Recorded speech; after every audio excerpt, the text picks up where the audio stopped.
What's good, everybody? It's your boy, O'Shea Duke Jackson, back at it again with another episode of the Celebrity Junk. Brothers and sisters, I want to talk about the social situation with Glorilla.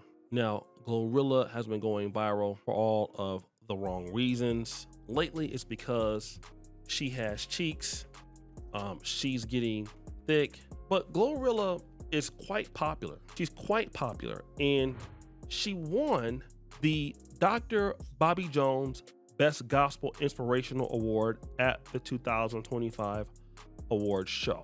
Okay, now I want to talk about Dr. Bobby Jones. Dr. Bobby Jones would come on every Sunday morning. Those of you in the Black community know you would see Bobby Jones Gospel.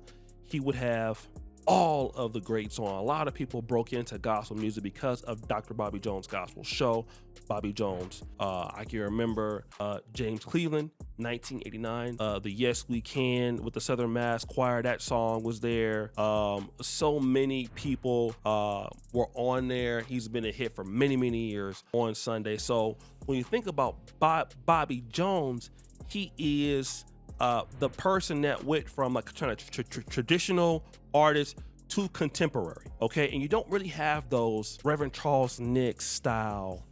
The Twinkie Clark were kind of tweeners, the Clark sisters, so they were kind of both between traditional and contemporary.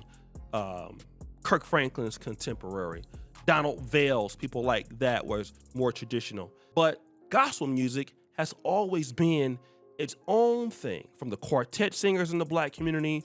And if you guys come from the Baptist Church or Church of God in Christ, you already knew what it was. First Sunday, the mass choir.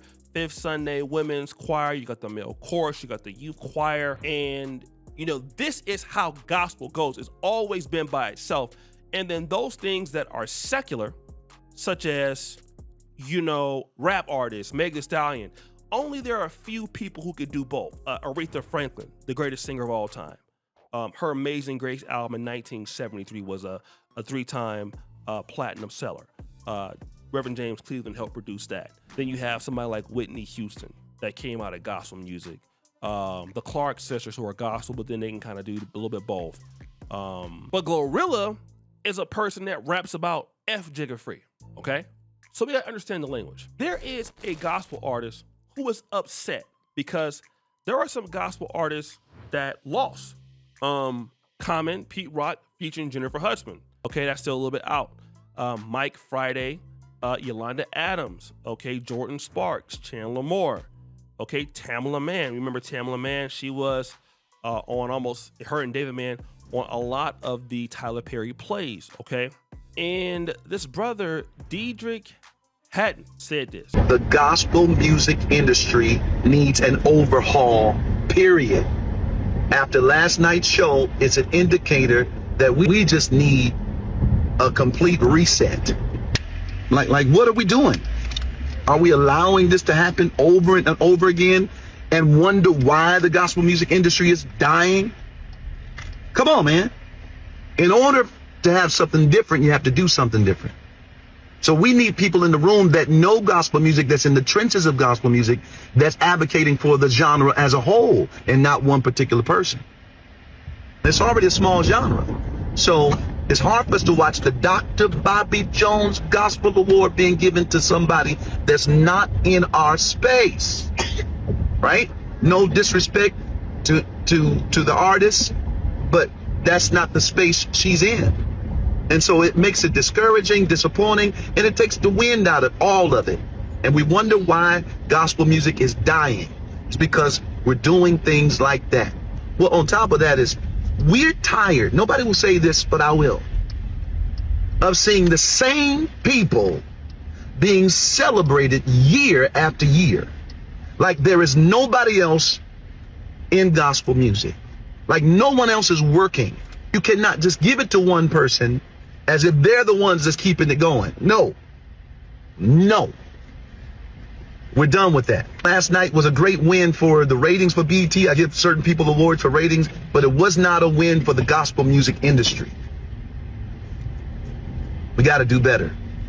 So I propose let's start something where we can come together and have someone advocating for the genre that have no other motive and agenda in the room but to elevate the gospel music genre as a whole. That's what I feel. So here's what the brother doesn't understand. I understand what he's talking about. But see, what we're not going to get around, brother, is the fact of what the black church is allowing. Can we go about what the black church is allowing? I mean, just go to any of these Church of God in Christ, GMWA. I mean, Church of God in Christ is back in Memphis, their convocation. What will you see? What are you going to see? You're going to see a lot of thotting it up there. I'm seeing churches that have first men, first husbands. That means the pastor is gay, okay, and his husband is the first man, not the first lady. So we already know what the first man is. He's getting clapped, okay? The issue is, once you allow all of these other things to come into the culture of the church, which is more contemporary ideas, then you allow the other people who are secular, because the church itself became secular.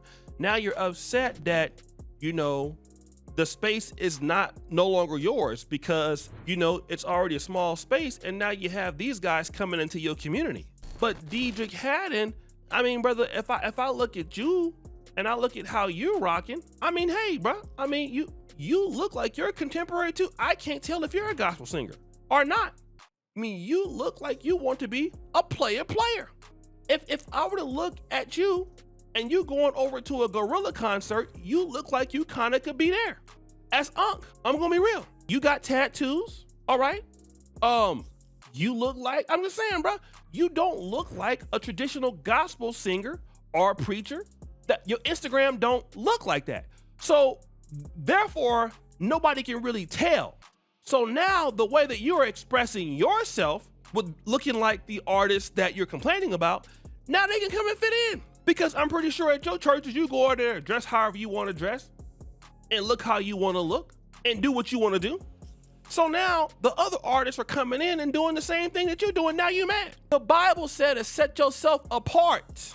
When I look at you, you're not doing that. You look just as worldly as Future. The old gospel artists, when I saw them, I'm talking about we're gonna go way back.